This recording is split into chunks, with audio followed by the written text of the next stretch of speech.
Hi everyone, आप सभी का करंट अफेयर्स में स्वागत है। आप सभी को विश्व हिंदी दिवस का बहुत बहुत बधाई हो। तो आज का पहला सवाल है कि विश्व हिंदी दिवस 2025 का थीम क्या है। ऑप्शन ए है हिंदी भाषा के लिए वैश्विक पहल। ऑप्शन बी हिंदी एकता और वैश्विक भागीदारी। ऑप्शन सी एकता और सांस्कृतिक गौरव की वैश्विक आवाज। ऑप्शन डी हिंदी एकता और विश्व एकता। इसका सही जवाब हो जाएगा option C, global voice of unity and culture pride. चलिए देखते हैं कि हम लोग 10 जनवरी को क्यों मनाते हैं। हर साल 10 जनवरी को मनाया जाने वाला विश्व हिंदी दिवस हिंदी भाषा को एक अंतर्राष्ट्रीय भाषा के रूप में बढ़ावा देता है। दुनिया भर के इसके भाषाई और सांस्कृतिक महत्व को मनाया जाता है। पहला विश्व हिंदी सम्मेलन 10 जनवरी 1975 को नागपुर में आयोजित किया गया था, जबकि हिंदी दिवस पहली बार 10 जनवरी 2006 से मनाया जा रहा है। विश्व हिंदी दिवस पूरे विश्व में वैश्विक स्तर पर मनाया जाता है, जिसका उद्देश्य हिंदी भाषी समुदाय को आपस में जोड़ने और भाषा के बारे में अधिक जागरूकता लाना है। यह दिवस मनाने के कई कारण हैं। पहला है कि अंतर्राष्ट्रीय मंचों पर हिंदी के प्रचार प्रसार की वकालत करना, भाषा की समृद्धि, साहित्य और सांस्कृतिक विरासत का जश्न मनाना, वैश्विक शैक्षणिक संस्थानों को हिंदी अध्ययन के भाषा के रूप में शामिल करने को प्रोत्साहन देना। चलिए देखते हैं कि विश्व हिंदी दिवस का 10 जनवरी को मनाए जाते हैं। इसका केंद्र होता है विश्व स्तर पर इसको हिंदी को बढ़ावा देने के लिए। पहली बार 2006 में मनाया गया था और इसकी महत्व क्या है, अंतर्राष्ट्रीय महत्व पर प्रकाश डालना। वही राष्ट्रीय हिंदी दिवस हम लोग हर साल 14 सितंबर को मनाते हैं और यह इसकी शुरुआत 1953 से की गई थी। चलिए अगला सवाल देखते हैं। हाल ही में राजस्व विभाग के नए सचिव के रूप में किसे नियुक्त किया गया। ऑप्शन ए है Arunish Chawla. Option B Tuhin Kanta Pandey. Option C Sanjay Yadav. Option D Rajesh Kumar. इसका सही जवाब हो जाएगा तुहिन कांता पांडे। तुहिन कांता पांडे को राजस्व विभाग के नए सचिव के रूप में नियुक्त किया गया। 8 जनवरी 2025 को कैबिनेट की नियुक्ति समिति ने केंद्रीय बजट 2025 से पहले वित्त मंत्रालय के शीर्ष पदों पर महत्वपूर्ण बदलाव किए हैं। तुहिन कांता पांडे को नया सचिव बनाया गया राजस्व विभाग के। वो वर्तमान में है वित्त सचिव है। वही इसका पिछला भूमिका था सचिव दिमाग का, अर्थात department of investment and public assets management. वही अरुणीश चावला का नया पद दिया गया है सचिव का, department of investment and public assets management को। इसका वर्तमान में है अतिरिक्त प्रभार भी है इसका। चलिए अगला न्यूज देखते हैं। भारत का पहला केबल स्टेट रेल पुल का नाम क्या है। तो भारत का पहला केबल स्टेट रेल ब्रिज का नाम है अंजीखर रेल ब्रिज। ये है जम्मू एंड कश्मीर में अंजीखर रेल ब्रिज। चलिए इसके बारे में देखते हैं। जम्मू और कश्मीर के रियासी जिले में स्थित अंजीखर रेल ब्रिज भारत का पहला केबल स्टेट रेल ब्रिज है। इसकी महत्व क्या है, यह उधमपुर, श्रीनगर और बारामुल्ला रेल लिंक परियोजनाओं का हिस्सा है।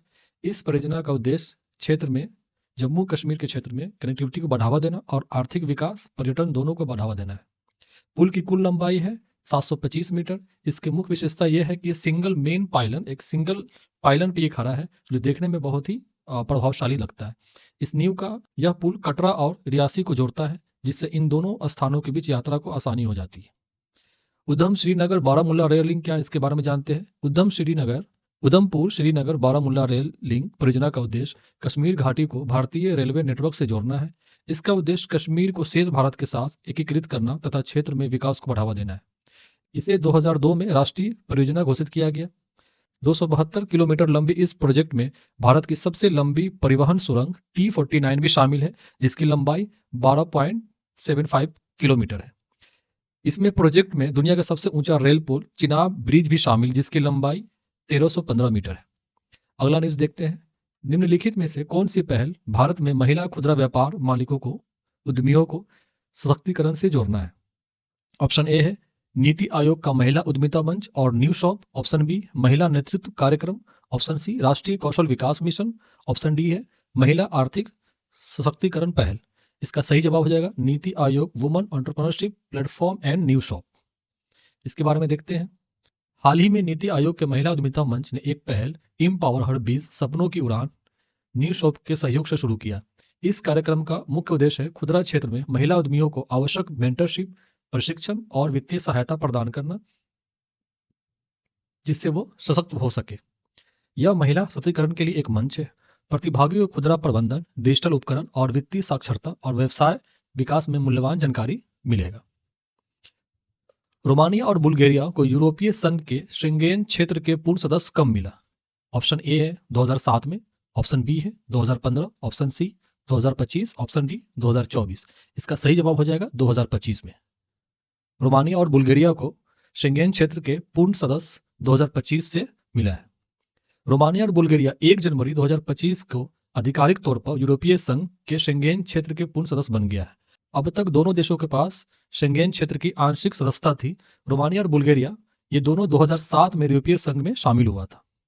अब साइप्रस और आयरलैंड को छोड़कर यूरोपीय संघ के 27 देशों में से 25 देश शेंगेन क्षेत्र के सदस्य बन गए। शेंगेन क्षेत्र के बारे में जानते हैं। शेंगेन क्षेत्र की स्थापना यूरोपीय संघ के द्वारा 1985 में सदस्य देशों को नागरिकों को दस्तावेज मुक्त यात्रा की अनुमति देने के लिए की गई थी। इसके लाभ क्या है? यह यूरोपीय संघ के नागरिकों, यूरोपीय संघ में रहने वाले पर्यटक, विनिमय छात्र, व्यवसायिक उद्देश्य से यूरोपीय संघ में आने वाले और गैर यूरोपीय संघ के नागरिकों को बिना किसी जांच या सत्यापन के मुक्त आवागमन की गारंटी देता है। शेंगेन क्षेत्र के सदस्य प्रारंभ में इसमें France, Luxembourg, Belgium, Germany, Netherlands था जो 1985 में शामिल हुआ था। समय के साथ इसकी सदस्यता विस्तार हुआ और वर्तमान में इसमें कुल 29 देश शामिल है। यूरोपीय संघ के देश जो शेंगेन क्षेत्र के समुदाय है इसमें है ऑस्ट्रिया, बेल्जियम, बुल्गारिया के साथ साथ अन्य देश हैं। गैर यूरोपीय संघ सदस्य है आइसलैंड, नॉर्वे, स्विट्जरलैंड और लिechtenstein। अगला न्यूज देखते हैं। हाल ही में किस राज्य में भीमा सखी योजना लॉन्च किया गया? ऑप्शन ए है Bihar, option B Uttar Pradesh, option C Goa, option D Tamil Nadu. इसका सही जवाब हो जाएगा गोवा। गोवा सरकार ने बीमा सखी योजना की लॉन्च किया है। 7 जनवरी 2025 को गोवा के मुख्यमंत्री डॉक्टर प्रमोद सावंत ने राज्य की स्वयं पूर्ण गोवा 2.0 पहल के तहत बीमा सखी योजना की शुरुआत किया है। इस कार्यक्रम का उद्देश्य महिलाओं को जीवन बीमा पॉलिसी एजेंट बनाने के लिए प्रशिक्षण और अवसर प्रदान करके उन्हें सशक्त बनाना है, जिससे वित्तीय साक्षरता को बढ़ावा मिले और जमीनी स्तर पर जीवन बीमा कवरेज का विस्तार हो। इसकी पात्रता है कि 18 से 70 वर्ष की आयु की महिला जो कम से कम 10वीं कक्षा पास हो वो इसमें भाग ले सकती है। प्रशिक्षण और स्टाइपन एलआईसी एजेंट बनने के लिए विशेष प्रशिक्षण गुजरना होगा। इस प्रशिक्षण अवधि के दौरान पहले वर्ष में 7,000 प्रतिमाह, दूसरे वर्ष में 6,000 प्रतिमाह और तीसरे वर्ष में 5,000 प्रतिमाह स्टाइपेंड मिलेगा। इस योजना का संबंध है हर घर इंश्योरेंस इनिशिएटिव का ये हिस्सा है। तो दोस्तों आज के लिए इतना ही, फिर मिलते हैं अगले वीडियो में। तब तक के लिए बने रहिए और पढ़ते रहिए। Thank you and take care.